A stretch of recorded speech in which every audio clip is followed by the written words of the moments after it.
This is Feminist Wellness, and I'm your host, nurse practitioner, functional medicine expert, and life coach, Victoria Albina. I'll show you how to get unstuck, drop the anxiety, perfectionism, and codependency so you can live from your beautiful heart. Welcome, my love. Let's get started. Hello, my love. I hope this finds you doing so well. This week, I am sharing a conversation I recently had with a group of coaches who've been through Anchored.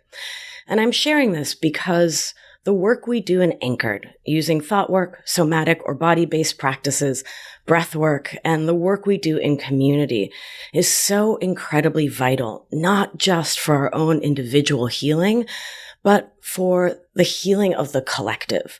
And what's been so incredible over the years of running Anchored is working with incredible life coaches who are drawn to this work. Again, not just because they want to make their own lives better, but because they can see so clearly that their codependent, perfectionist, and people-pleasing habits are affecting and impacting how they show up as coaches to support their clients.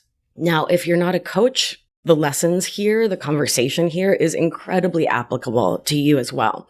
Every single round, we have physicians, nurse practitioners, PAs, social workers, librarians, other folks who are in the helping professions, teachers, tons of teachers, folks who interact with humans and support humans. And anytime you're interacting with others, your own mindset, your own way of relating and thinking about the world, yourself, your nervous system, your somatic or bodily experience of being you, all of that comes to bear.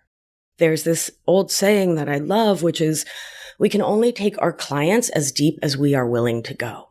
So if you are still carrying around this mindset from codependent, perfectionist, and people-pleasing habits, if you don't know how to regulate your nervous system, if your inner children are driving the adult bus, if your adult mind is not managed with thought work, you're going to bring all of that to your interactions with your clients. And this also holds true if you're any sort of entrepreneur. I mean, frankly, if you're anyone in the world, right? The way you think about yourself, the way your body responds to the world, it impacts us. And so I gathered this group of coaches to talk about how being an Anchored, being part of the community, learning all these vital skills has helped to change the way they interact with their clients and do their jobs and support others in their growth. And so I'm really excited to share this with you because there are so many lessons here. And because being part of Anchored, taking a deep look at our nervous system regulation and all the rest has really changed their lives and their practice. And I know it can do the same for you, which is just so exciting. So without further ado, I am thrilled to share this conversation that I recently had with a group of coaches who've been part of Anchored and are forever part of the Anchored Familia, who are forever my most beloved sailors on the seas of life, anchored where they need to be, which is deeply within themselves. So here we go. Hope you enjoy the conversation. Well, hello, my darlings. Thank you so much for being here with me. So glad to have you. If you would all be so kind as to introduce yourself, share your pronouns, and tell the good people who you coach. You want to start us off, Toby? Yeah, sure. So I'm Toby Fairley. My pronouns are she, her, and I coach creatives. So I've been an interior designer for 23 years and a business coach and life coach for designers for probably going on 15 now. That's amazing. Erica. Well, my name is Erica. Pronouns are she, her, and I coach women that are stressed, particularly helping people that feel stuck in survival mode and helping them to move out of that and feel like they can thrive so they can create more joy, more connection, more love in their life using all the tools that coaching has and yoga, because I'm also a certified yoga teacher and meditation teacher. So all these other tools just combined together. And a podcaster. Yeah. I love your podcast. I've been on both of your podcasts, Toby and Erica. Yeah. That's so fun. Jen Barron. Hi, Vic. I'm Jen Barron, and I'm a certified general life coach. And I help people get unstuck. I help people remember that they have the power to change their lives and to thrive and not just survive. And I go by she, her. So important. Thank you. All right, Erin. Hi, my name's Erin, and I go by she, her, and I coach. And I'm also a nurse, and I went into coach nurses specifically, and I founded my business at Triage Coaching to help nurses learn new skills in order to end their toxic relationship with burnout. Kind of is a little prevalent. So yeah, we're doing some of that. Yeah, that's fabulous. Thank you. So I gathered you phenomenal women together today because you were all in Anchored at some point, and it was a delight to coach you there. And because I wanted to talk about how the habits we talk about and work with in Anchored and here on the show, codependency, perfectionism, and people pleasing, show up in our coaching business and in our lives. I have so much to say about that, but I know you do too. So I'll just turn it over to you. How were these habits impacting your life and your business and your coaching? I can jump in and talk about the creatives I work with. So, it's such an interesting thing to create for a living, and people really struggle to put themselves out, put their work out, put, a price on what feels like themselves instead of when it's really, the things that they're creating. And then we know from socialization, there's kind of an inherent people pleasing in anyone socialized as a woman to begin with, especially in the US. But in this creative field, I think we struggle with it even more because it feels like almost we owe something to the person we're creating for the minute you start doing it for business. So something that was fun and was a hobby and was a creative outlet suddenly becomes this sort of obligation. And that's probably true in a lot of different industries, but I really see it impacting creatives. So I deal with a ton of people pleasing, a lot of difficulty saying no to people, a lot of lack of boundaries, especially in the people that I work with that are things like interior designers, clients calling them at night, texting them all the time, feeling like you have to respond. So there's so much of that this has been so instrumental. I have been for years living kind of from the neck up in my own life. And so as always, anytime a coach does the work themselves first, which you have to do, it opens up so much possibility for what you can bring to your students. So this was sort of a little bit of a selfish move for me to learn to sort of vote my body back onto the island, as they say, but then giving me the skills to really help other people see how to use somatics and breath work and other things in their own businesses. And I think it also gives a different point of view. A lot of people have done yoga and meditation and maybe it didn't really stick. So one of the things I loved is that you teach us so many different ways to go inward. And I love being able to bring all those tools to these creatives so they can mix and match the ones that work for them. I love that. Yeah. Thank you. Welcome. Yeah.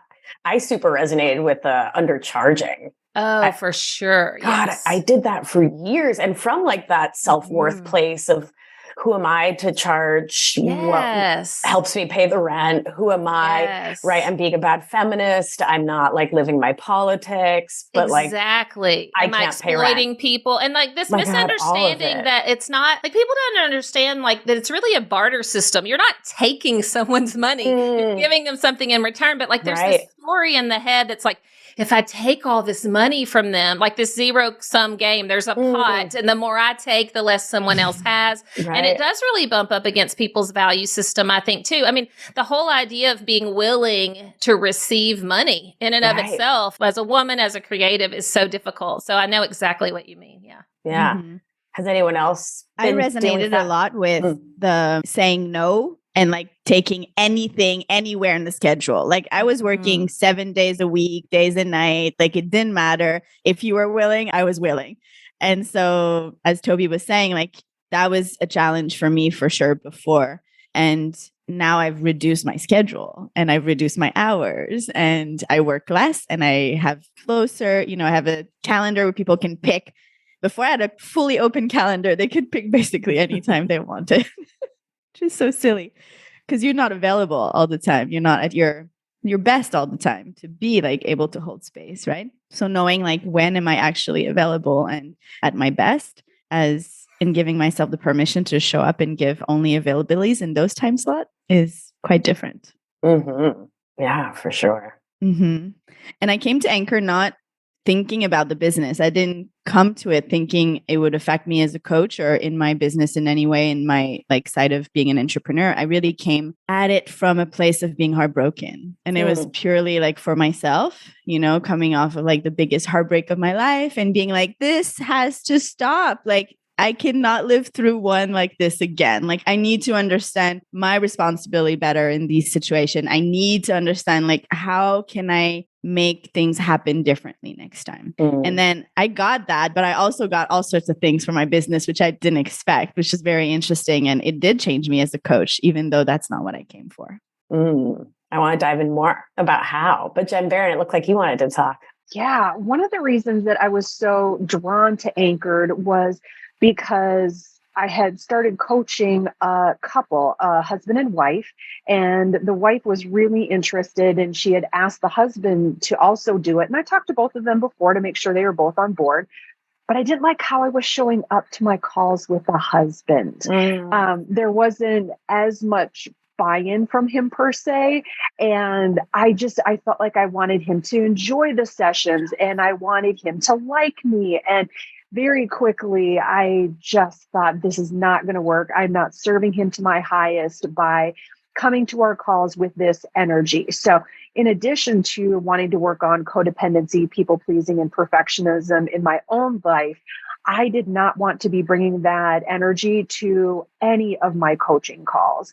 And I wanted to compassionately and lovingly push my clients and not feel like I was just tiptoeing around something so that I didn't make them mad or so that, they continue to show up. So I really wanted to nip that stuff in the bud before it grew. And through Anchored, it definitely got nipped. I love that. It got nipped. I feel like we've been neutered or something. Oh, no. In the best sort of way. That's right. I'll take it. I don't want to birth any more codependency. It's fine for me. Oh my God, that's amazing.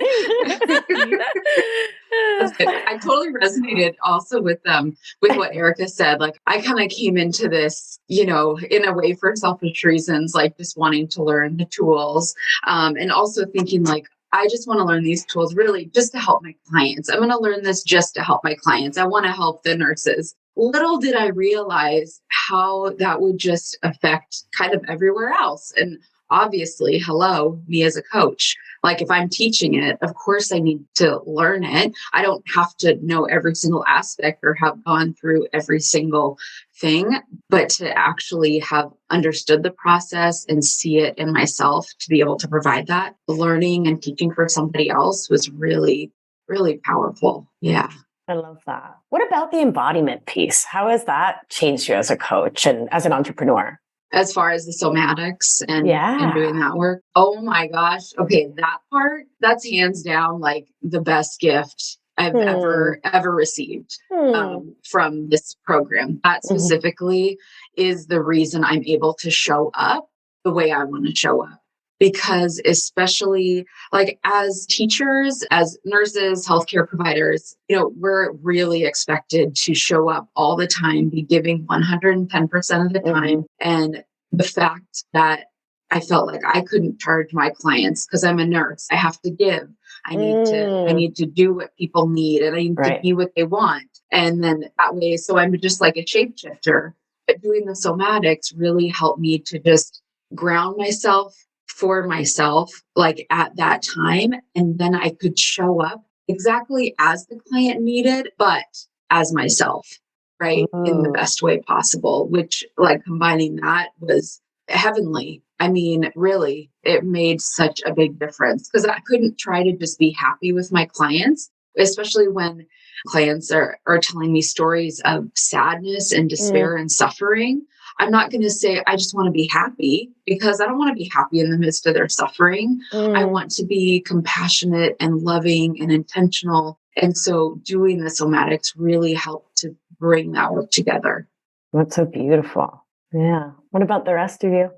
For me, a shift about the somatics is that I already had somatic practices within my yoga practice, and I was teaching yoga on one side and I was coaching on the other side. And Anchored helped me kind of bridge the two together a little bit better in the sense of I was not doing a lot of somatic live with the client. I was kind of giving them homework of practices within the realm of yoga. And now it's like the whole session is a back and forth between somatics and a bit more, let's talk it out or see where we're going with this and from an intellectual point. So that has really changed. And I was not practicing necessarily somatics for myself to prepare me to coach, which I do now. I had my yoga practice at its own schedule and I had coaching clients during the day, and I didn't do anything particular to ground myself before, to really bring myself into that feeling of safety or whatever I feel like I need, which now I can do. And I show up differently. I show up more present. I think I was spending a lot of time kind of half listening and preparing to say the perfect thing they need next and give them the perfect exercise next and find the perfect homework they will need. I was there, but I was not fully there with them in the moment. So of course, I'm sure people can feel that like you're listening, but you're also not 100% holding space in a way, because you're like in your head, like wheels are turning about all the other things that will come in the next hour, right? So now I'm able not to do that. I'm able to really be present and not overly prepare either, something I used to do as well. And kind of just, I'll know what I need in the moment and trust that a little bit more.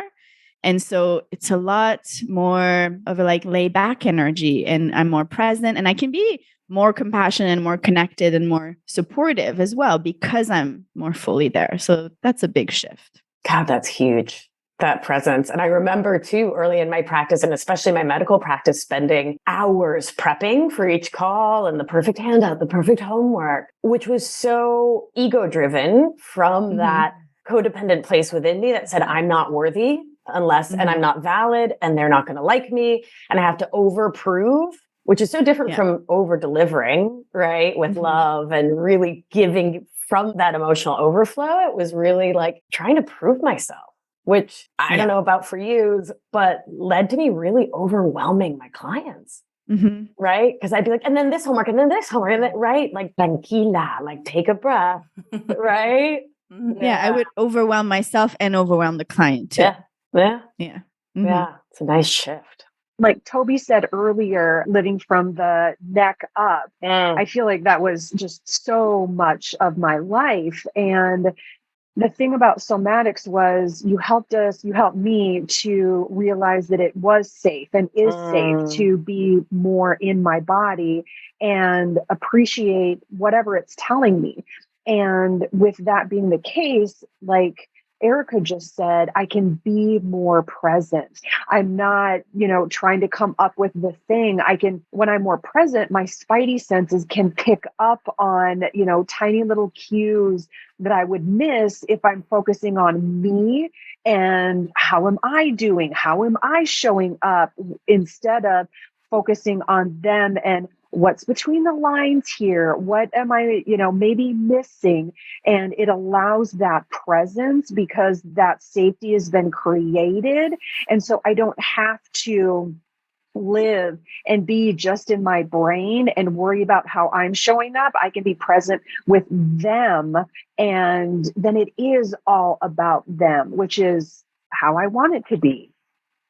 I love that. What about for you, Toby? Yeah, so much overlap with what y'all are saying, for sure. I was going to say the not proving has been like the story of my life, I think. And even when I got certified as a life coach back in 2017 and then did master coach training a year and a half ago, like the story was always like, stop talking so much, let them come to the answer. Like, so it's been this work that I've been doing. And this took it to a whole other level. For all those reasons that have just been said, like to get grounded. I would notice that, being an entrepreneur, wearing different hats, like even when you're really dialed in on my time and time blocking and the way I run my schedule, but at the same time, just shifting your energy from something that you're making decisions and coming into a coaching call where you're holding space are two completely different energies. And I was never really noticing until I was like in the middle of a call or at the end of it. And I was thinking, wow, I really was aggressive there. Or I was really like y'all, like kind of overwhelming the client, do all these things. And it's because it was coming out of the energy from the thing I had been doing before. Make decisions, lead people, get stuff done, check off the list. And that energy does not work well in a coaching session because you are really driving the bus. And so the interesting thing for me has been that I've been doing feminist coach certification and equity certification, feminist coach certification with your friend Cara Lowenthal while I was doing this. And I thought, oh, I'll do Anchored for my own personal work and I'll do this feminist coaching certification for my business. They worked so well together. And so when I would hear in one sense, a feminist coach co-creates or really creates agency and autonomy with your client, the best way I was learning to do that was to go in that embodied space. You literally can witness, you can listen, and you know that not only do you not know what's right for them, they absolutely do know what's right for them. And I think you can only find that in an embodied, like in a presence where you're not in your head. Your ego's not saying, I need to get them to a resolution. I need to show everybody on the call that I'm good at this. That is not the way to give agency to another person. So it was such a beautiful marriage for me of these feminist ideas that you brought to us, some that I was learning in other places, and then also the embodiment piece, just next level stuff. I love that. That's so beautiful. Mm-hmm. Yeah. And I love what you brought in there about agency and about recognizing that our clients are really the ultimate authority on what's right for them. And I definitely, when I was dysregulated in my nervous system, I wasn't able to support that. Yeah. Yeah. I was telling stories about their lives, and that's not feminist. It's not loving. It's not kind. Right. I also didn't know I was doing it. Right. Yes. So I can give myself the grace there. Right. I had no clue that's what I was up to. Me either. Like that's been the next level. Like I could hear when other coaches who I knew were right to say, hold on, don't jump in. I know you know what you think is the right idea, but let them come to it. Like I got it, as we say as coaches, I got it intellectually. Sure. Like it didn't resonate. I didn't understand it. It didn't click at the same level when I was just in my head. But when you go in, when you fully embody this practice and this approach, even just the tools of knowing when I'm dying to say something, like I can use this is my arm. Like I can be under the table, just like rubbing my arm or like just going back in the body, just those simple little tools that you can just use to be like, don't say anything, rub your arm, listen, smile, get back with them, move back into the body. It's just brilliant. And it's not hard, but we just didn't know. Like we don't learn. If we could just have this as our education as children instead of the things we learn, we would have a completely different world. We really would. Yeah. Agreed. Yeah. And I just want to say too, I totally agree with what you said, Toby. And even especially with kids, like teaching our children to do this when we've come from so many generations that have not is completely life-changing. Like being able to teach kids, how to regulate their emotions, even though the adults around them aren't able to, is just really powerful. And even using some of Vic's tools, which have been so helpful, like just, touching the fingers, doing that with my 4-year-old daughter. Like, I mean, it helps. It really does. And it's like those little things, because bringing in the scientific piece of it is huge, because so many people think, I don't want to teach that to my kid, or I don't want to do it because it's too out there. It's too woo. But really, because there's also some scientific evidence of our nervous system. And I think just bringing that piece into it, because we try to really compartmentalize our lives, but last I checked, our brain goes with us like all those places. So it's kind of like, how do you really compartmentalize when you're living your life as a whole? It doesn't make sense when you really look at it. So having those tools like you all were talking about and that Vic has taught us really helps to just show up and be able to like level up yourself personally and also level up yourself as a coach. Yeah. That reminds me, I'll jump in real quick, something just to add to what Erin said. So I have a daughter who's 17 and she's I don't know if this means anything to y'all. Well, some of it will. She's a Cancer. She's an Enneagram 2. She's like a lover. She's emotional. And I'm like this Aquarius hard driving Enneagram 8. And so the interesting thing, she's been my greatest teacher, honestly, in life. And she, from the time she was really young, has had these self-soothing techniques. Like one of them, she would rub her leg up and down your leg if she was cuddling you to like go to sleep. And then she learned, my husband hated it. It drove him crazy. So she learned to rub her leg on her own leg, which is kind of like the feeling your arm. Yeah. And I always knew she did that, but it didn't really resonate. And then over the years, she would always say, Mom, I want to tell you this, but I don't want you to fix anything. I just want you to listen. Or basically, she was saying witness. And so after learning a lot of this, it really connected a lot of dots for me as a parent, because children do know before we teach them, or socialize them in the way of the world. A lot of times they have this innate ability to have so much wisdom that we don't even know what it's about. And so I've loved connecting the dots with her and understanding. And almost I smile, a lot when I'm doing these practices, because it makes me think of her and how wise she's been from like a little bitty toddler to know exactly how to calm her nervous system. So it's been really interesting to connect the dots there. Yeah. I love that. And I love thinking about breaking these intergenerational, long-standing habits of being disembodied, right, as people in the world, right? And then raising a generation for whom it is okay to be embodied. It is okay to show up with and for your nervous system and your inner children. God, that's magical.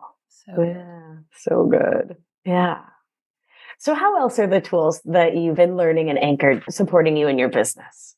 I think for me, understanding the non-duality of acceptance and still being proactive and doing something about the things that are going on has been a big shift, because I think intellectually, I know that you can accept things and still act on them. But I think in an embodied way, there was too much judgment to actually really be into like, I can truly accept, and that doesn't mean that I won't do anything about it, or I can be active and proactive and really coming from a loving place, and not because it's broken and needs to be fixed. It's not okay. It's not good enough. Like I was not able to juggle those two balls at the same time with, like grace. It was like one or the other kind of. Yeah. Could you, I think we all know what you're talking about, but could you give an example for people who are like, wait, the non-duality of acceptance? I mean, non-duality is just that, two things can coexist at the same time, even though they seem opposite. Right. So for me, acceptance at that moment in my life, or for a long time in my life, was the opposite of being active to create change. Right. Because if you accepted something, that meant it was good, it was done, you didn't need to do anything about it. But I've learned, and now I've embodied that I truly know inside that I can accept. And from that place, I can still make change. Yeah. And what shifted that for me was the somatic practice. That helped my body understand what that meant, because intellectually, I don't think I could understand it. It was like there was dissonance there.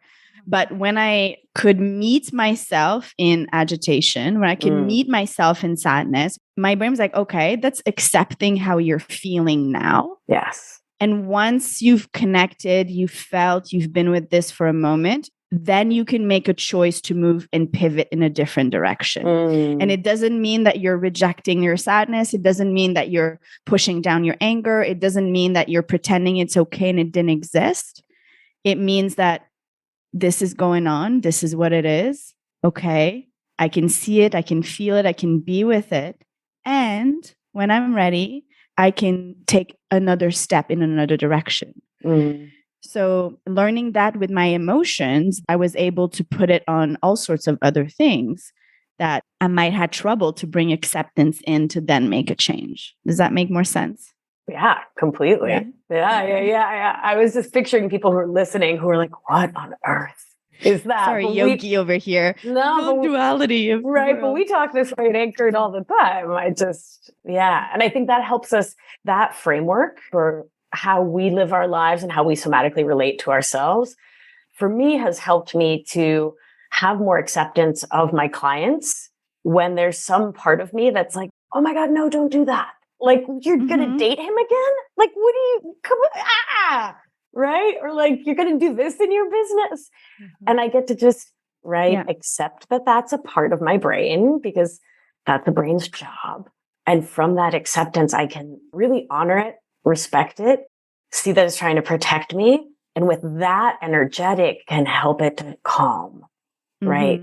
Instead of even 5 years ago when I would reject that part outright, because then I'm getting in the pool with the client, which of course is not helpful, right? But yeah, that's such an And all important. this, Yeah. and for the client as well. Like truly be like, okay, that's what they need right now. Like Right. this is where we're going right now. And not like internally fighting to kind of direct them where you think they should be going, Yeah. you know, and just showing up with more acceptance of Right. their path, their journey, and what they need to experience in this moment. So then we can do something else later. But right. It's the opposite of that fixer energy. How is that's such a core trait of codependent thinking? How is that showing up for you all in your coaching or in your business? It's really showing up in my business with my team. So really since I went through master coach training and came back and did my project from that, which is going on 2 years now, but it was all, I mean, it's been like in the midst of this pandemic that I've been working on all of that.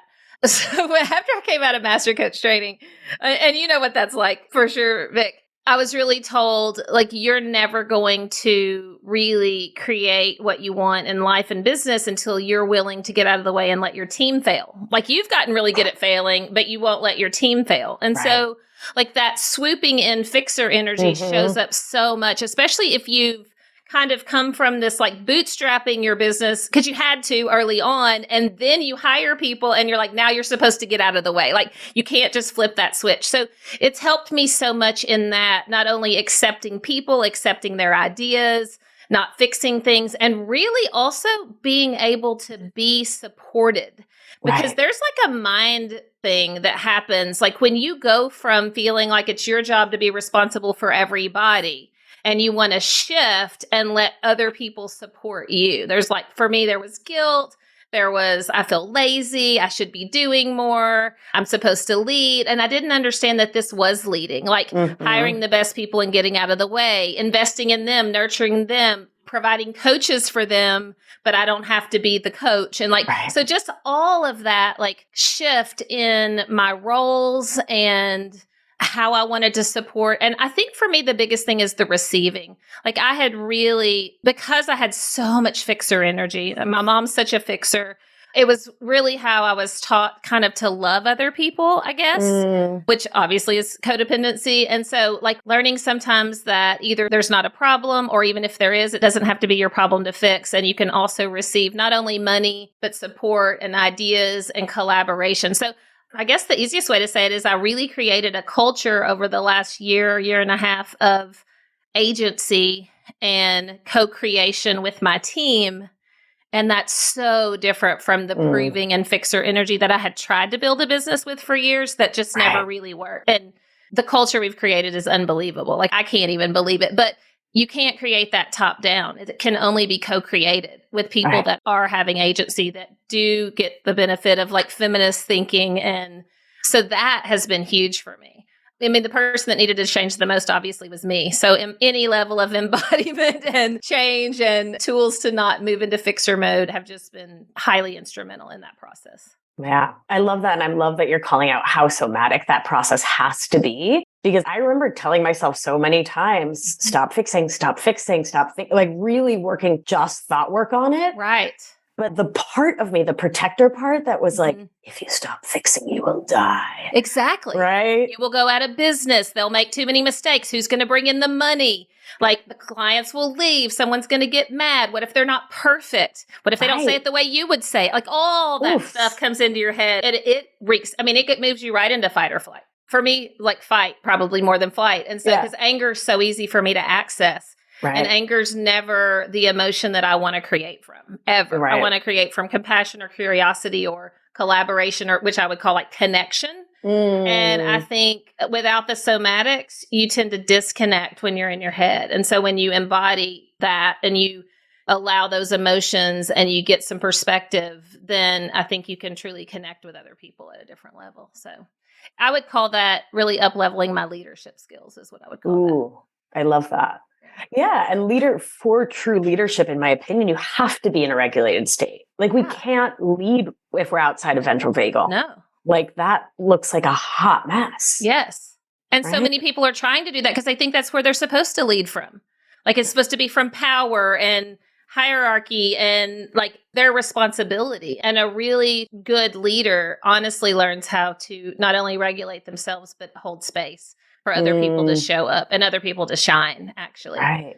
For those of us who are always saying, I want more freedom and I want more time in my life, yet we bring people on and don't get out of the way. Like, it's kind of, like, it doesn't make a whole lot of sense, right? And the only way I have been successful at this is this somatics and embodiment practice. It's the only way that it's really worked for me. Likewise. Yeah. So thank you for that. What a gift. My pleasure. Thank you. Thank you. Jen or Erin, anything to add there? I know for me, for fixer energy with clients looked a lot like shoulds. You know, when is she going to get this? How many times do we have to say it? And just really allowing them to have their own timeline and allowing a call to not have to look like something, that it can look like whatever it ends up looking like. And you know, heaven, Buddha, the universe only knows what they're going to get out of it, and really just trusting that. So trusting holding space for myself, trusting holding space for them, and not feeling like it should look like something or it has to look like something or like I have to fix this, that it's not perfectly wonderful exactly as it is. So being able to not feel like I had to jump in and do that fixing has just been so freeing for me. And I'm sure it's been freeing for my clients too. I love that. Definitely not fixing. And for sure, I think I mentioned this yesterday on our last Anchored call, but really giving permission to our clients, like permission to just be their whole beautiful, messy selves. We all are, right? Like really allowing them to feel and to process through, because who am I to interfere in their process? Like, I just want to be, you know, the tour guide. I'm not here to like lift their leg each step of the way. You know, they're really there to explore. So really giving them permission to show up and giving myself permission to show up as myself. So when a client does say something that feels almost triggering for me, allowing myself permission to say, okay, I see what's happening here, but I'm still able to compassionately see it and hold space for my client. That's invaluable. Yeah, for sure. For sure. Something that just popped into my head is how much my own codependency, perfectionism, and people pleasing showed up in the sales process and enroll it. Yes. Yeah. Okay. I was just about to talk about sales and money. Both. Yeah. Go on then. Yeah. Go, Erica. Yeah. I was just going to say that the more I charged, the more I came with the fixer energy. Like the more I felt the pressure to have them totally transform their life. Like the more I put that pressure on myself and on them, like, because it had to be worth what they were paying some way. So I had to fix all the things for them instead of giving them the reins to be like, okay, like, there you go, in your own time, in your own way. Like Erin was saying, like, I'll be the tour guide. I'll maybe make a suggestion, but it's up to you, right? I was taking it on me to transform their life because I felt, well, for this price ticket, like I better deliver something out of this world. So the fixer energy was very there with the money. The more I charged, the more I felt like I needed to fix all the things for them. Yeah, I definitely see that too. It's almost like that idea of like the more skin in the game, as they say, like the more you have to, again, move into proving energy. For me, on the sales side, I've always bumped up against a lot of things that felt really icky.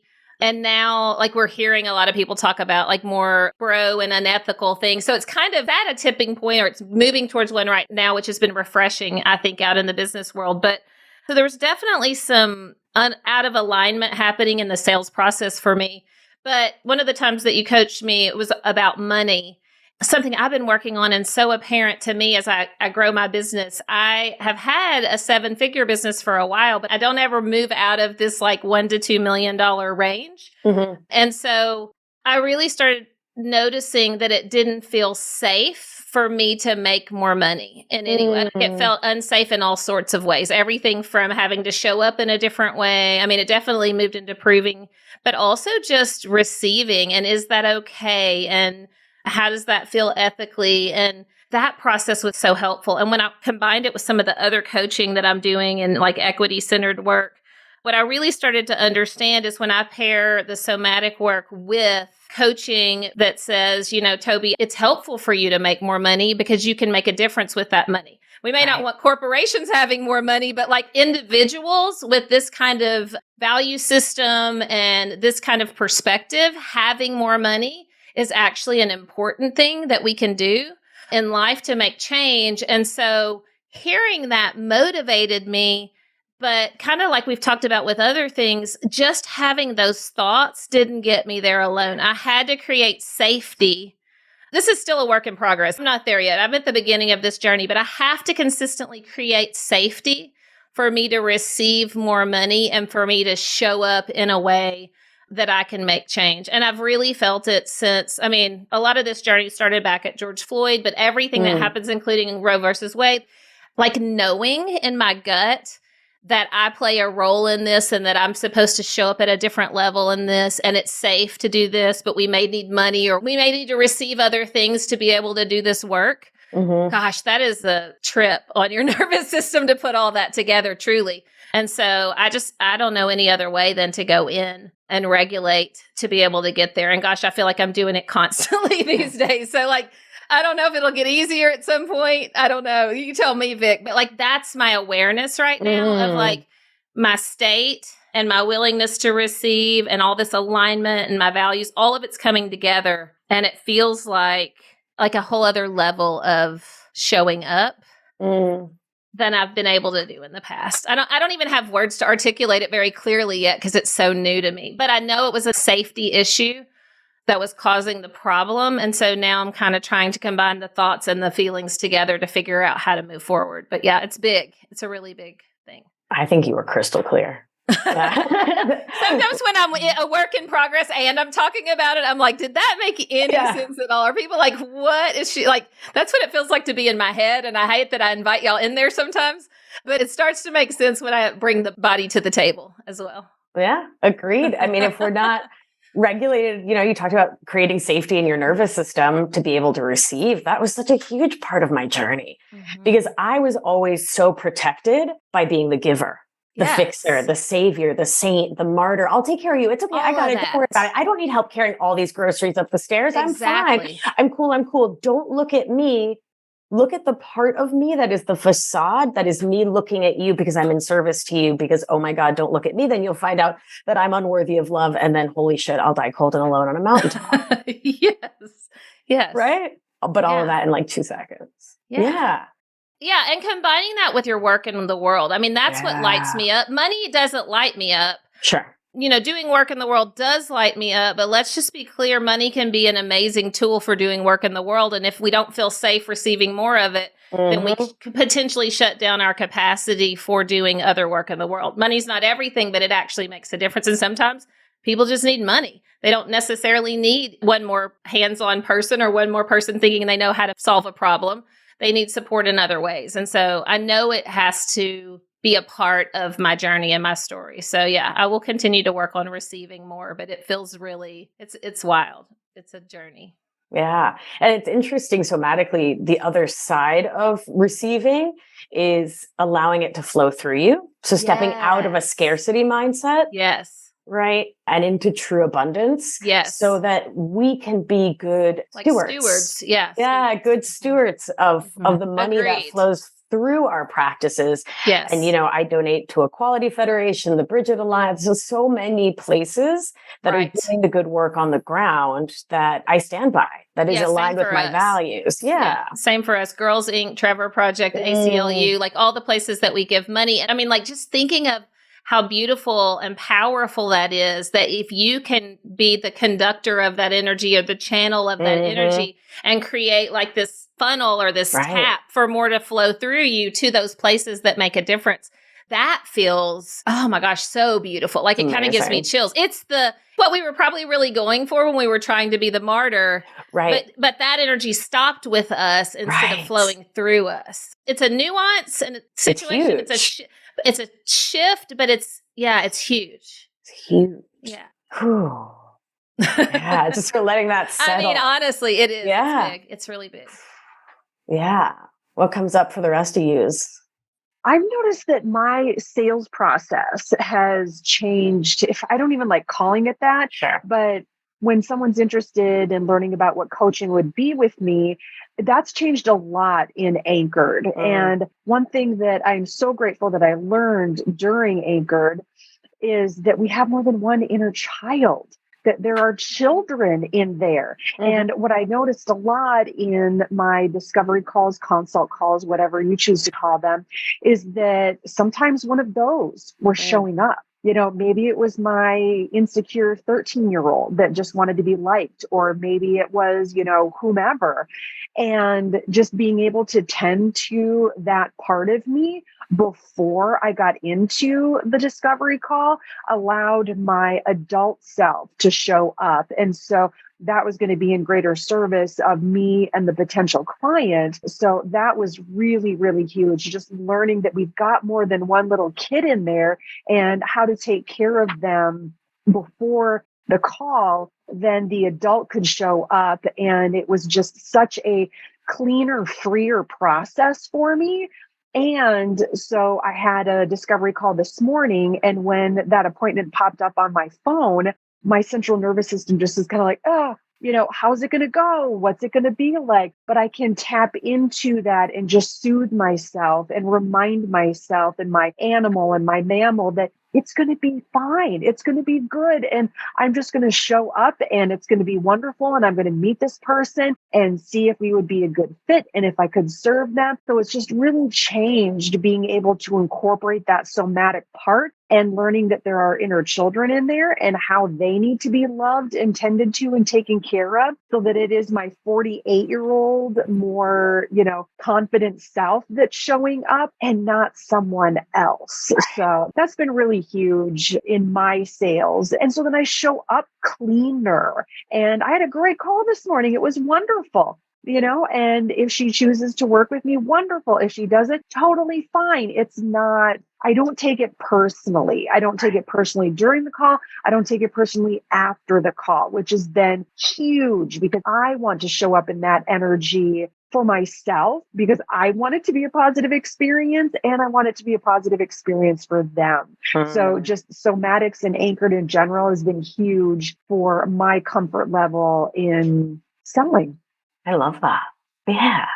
I was going to say too, I've been so concerned about being right for one person. Like when you get on the consult, you want to be right for that one person. But by not being right for that one person, I can be right for so many other people. And that, like, just kind of remembering that is huge. Like, I'm not for everybody. And thank goodness, like, I don't have enough of me to go around. So it wouldn't work anyways. But so if someone doesn't sign up or it doesn't resonate for you for whatever reason, if it just doesn't work, that's okay.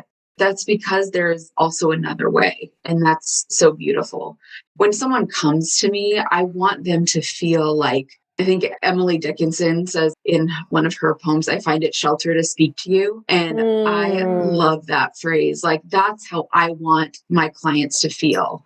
And that's how I want myself to feel. Like, I want to feel sheltered when I'm talking to myself. So being able to really do that and not worrying about so much the consult and, you know, if they're not going to like the price, whatever, it's like, you can just be, it's okay. I love that. One thing that resonated for me in both what Jen and Erin said was that consult, that first call, and the idea of, are we a good fit? For me before, it was not even a question if they were a good fit for me. Like, it was, are you happy enough with me to work with me? Like, it was one way, right? And now it's like, it means something different. Like, really figuring out, are we actually a good fit? And if I do think that you are not a good fit for me, it has nothing to do with you. It's not like you are not. I learned it from both sides, right? It's just like, I don't provide the best thing you need. You need someone different that's going to give you something different. Or I'm really not vibing for some reason. It's just, there's something there that I'm not going to be my best. It's not working. So it's not like they are not good enough to be a client. It's not, I'm not good enough to be their coach. It's really more like both ways. Are we an actual fit? And although I would say those words in the past, they weren't like as true, I guess, you know, like, let's see if we're a good fit. Like, that was not, yeah. It's so different to feel it, right? That good fittiness. Yeah. Yeah. As Because a I've coached somatic. clients before that I didn't quite feel. I was like, this is going to be hard. Like, Yeah. but I went for it anyway. Right. Right. And not from a challenge up leveling myself as a coach, from I don't feel there's something, you can't quite put your finger on it, but it doesn't feel right. Right. Seeking that. For me, it was seeking validation, because every person who said yes, I was like, absolutely. I am valid. I am a coach. I am good enough. I'm a good enough practitioner, etc. Yeah. Which, I mean, we talk so much in Anchored about interdependence, right? Really honoring each of our autonomy and coming together with mutuality and reciprocity. And that's what I'm hearing in this whole process, right? We can come into interdependence with our clients instead of that codependent, graspy, validate me energy. Mm-hmm. It's a beautiful place to be. Much more better, much more beautifuler. In fact, much more beautifuler. Exactly. So much more beautifuler. Yeah. I want to honor y'all's time. And so anything you want to say to coaches who are wondering if this is the next step for them, if this is important work? I think it's very important work. I think I got into this both for personal reasons and professional reasons, and it gave me so much more in all the levels, both what I learned, things I could share with my clients, how I show up to myself. I am, in the best way, a very different person than when I started Anchored. And like Toby said, I'm a work in progress. There is no finish line and there is no done. But man, this was one of the best things. And my round of Anchored ended yesterday. And after the last call, I just went to my wife and I said, this was the best money that I have ever spent in my entire life. And it was no exaggeration. I mean, so many calls were worth the investment. I mean, hands down. So it absolutely is worth it, especially if you're a coach, because it will change your professional life. It will improve your personal life. And I could go on ad nauseum about it, but I'm really, truly so grateful for the container that Vic creates and the space that she creates and how we can do the things. So I can't recommend Anchored enough, especially if you're a coach. Thank you, Jen.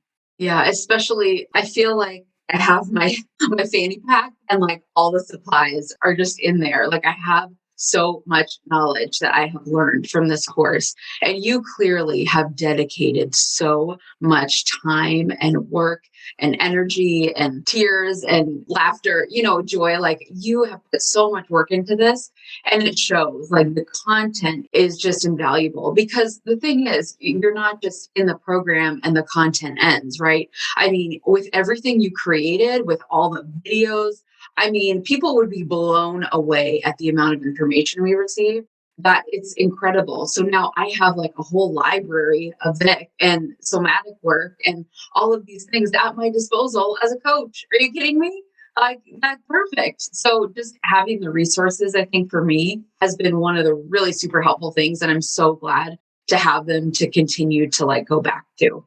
I think for me, what I really noticed was that it's so easy to, pedestal your teachers and your people you've learned from. And that was really something that I've seen happening for myself and others in the training that I was originally given in life coaching. And you and I have talked about this, Vic, even just one-on-one, like, there's so much more to coaching than just thought work. Thought work's a beautiful thing. Yeah. But there's so much more. And so what I felt like for years, although it was life-changing, and I mean major life-changing to learn thought work, it was kind of like a one-trick pony for me for a while. And what I noticed is me almost acting in a codependent way with the people that I was learning from there. And so I think this work not only address things like safety and trauma and inner child and all the things that we don't really understand how they're impacting how we're showing up, but it also helped give me back my own authority and agency to know how to use tools, to release people from those pedestals, to go my own way, to have my own thought leadership about this stuff. And I think that's just a whole other level that we don't even realize how much we've been delegating sort of our authority to the people. And I think that's true in general. I mean, in the world, like we all go around delegating our authority if we're not paying attention to an author or a teacher or a whatever, politician, anybody. And so I think just when you do this work, you come back to yourself and you go to the next level of trusting yourself, trusting your knowing, trusting your intuition, and having the courage to listen to that and to release things. That's like a whole other level for me of growth. So that is the reason I would recommend it to coaches, that you have spent plenty of time making other people your guru. And now it's time that you turn back to yourself and become that authority and learn to trust yourself. Oof. Amen to that. Amen and hallelujah. Yeah. Yeah. And I agree with everything everybody said, but Toby, that idea for me is kind of where I was going in my mind, but for ourselves. Like if you're still on this call, if you've listened to this whole episode, like we don't need to convince you. Like, there's worth. Otherwise you'd be gone by now. Like if you're still here deep down, So it's about trusting yourself and trusting the feeling that you get, like something pulls me here, and not letting your self-doubt, not letting yourself, critic, your overwhelm get in the way of that. And I think, I don't know, Vic, if you remember when I first decided like, oh, I'm going to do this, like literally panicking at the decision, I do remember making the decision. So do it anyway, Do it anyway. Like if you feel the pull, no matter if you feel also fear, if you feel also, doubt, like remembering again that those two things can coexist. Like this could be something very, very important for you. And maybe if you're scared, that means that there's a lot of growth here. And maybe if you're doubtful, there's things to work on. And I think there's something beautiful in that, taking that agency for yourself and learning the trust, but taking that first step into looking into these kind of work. In this community, in this program, and what you have to offer. Thank you. Thank you.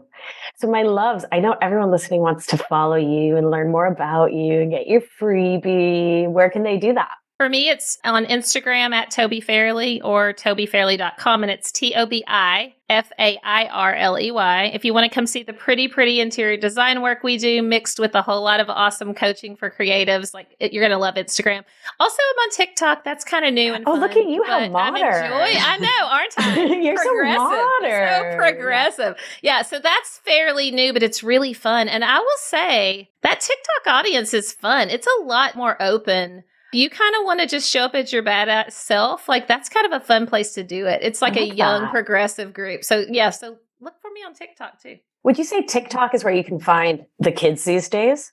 For sure. Like my everything my daughter learns is from TikTok, the news, the politics, all the things. That's but it's not just children. There's a lot of people. But what I love about it, which could be a whole podcast of itself, is I think it's more accepting of the real you. Like I feel like Instagram is like the place to create the perfection and the highlight reel.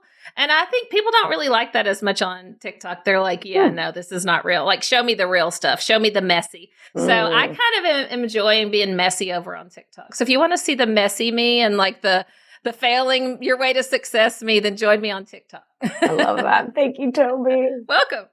I've been thinking about doing TikTok and I've been like looking from the sidelines. So maybe. Come on, it's messy. Come on over.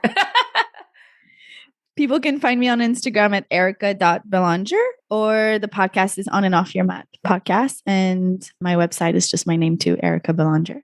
And there is a ton of freebies there. There is a self-care quiz. There's meditations to support you. There's a stress video as well, like a little stress training. So there's all sorts of things that people can go and use as tools. Thank you. Place to go. Jen, go ahead. My website, Facebook, and Instagram is all my name, JENNBARON. And my podcast is Reset Your Mindset. Love that. Erin? And I'm Erin. So my website is triagecoaching.com. And then you can also find me on Instagram. But maybe I will do this TikTok because I'm all about decreasing the perfectionism and increasing the realism. So that sounds good. I love that. That's so fun. We should have a podcast, I don't know, like support group. Right. Regulate your nervous system before you go. I mean, not podcast, TikTok. I mean, TikTok. Before you go on TikTok? TikTok support group. I was thinking about the fact that I didn't mention my podcast, which is the Design You podcast. That's why I said podcast. But we definitely need tools for regulating our nervous system before TikTok, which we have from Anchored. So if you want to become a TikTok star, you might want to also join Anchored. Oh my God. That is the last thing I expected to hear this hour. And I am goddamn delighted. So thank you. Oh, well, you all are so fabulous. And I want to thank you from the bottom of my heart, not just for joining me in this conversation, but for being part of Anchored and being open and candid and vulnerable and sharing your hearts and letting me coach you and being such beautiful supports for each other in the community. I am endlessly grateful, and I bow deeply to each and every one of you. And I thank you. Thank you so much for listening, my love. I hope this conversation was as supportive, fun, and delightful for you to listen to as it was for us to have. It was really so much fun. And again, so inspiring to see the transformation that these beautiful coaches have made in their own lives, in their businesses, with their clients, for their relationships, for every aspect of their lives from having been a part of Anchored. If you want what they're having, you're not going to want to miss this opportunity to join us in Anchored.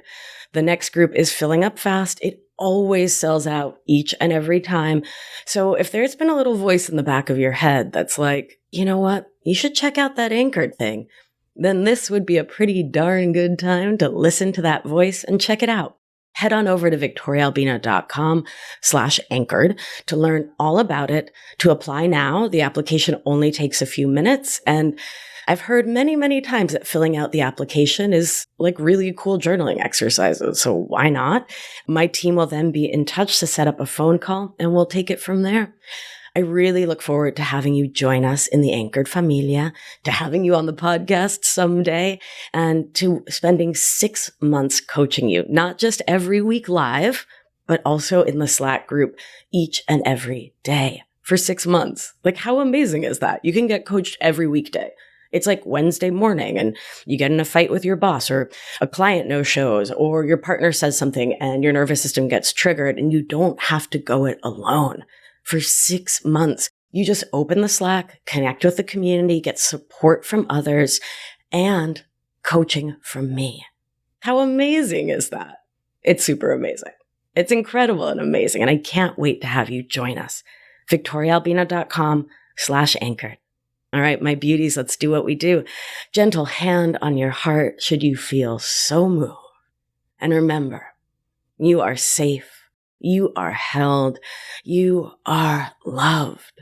And when one of us heals, we help heal the world. Be well, my darling. See you in Anchored. Talk to you soon. If you've been enjoying the show and learning a ton, it's time to apply it with my expert guidance so you can live life with intention without the anxiety, overwhelm, and resentment, so you can get unstuck. You're not going to want to miss the opportunity to join my exclusive, intimate group coaching program. So head on over to victoriaalbina.com/masterclass to grab your seat now. See you there. It's going to be a good one.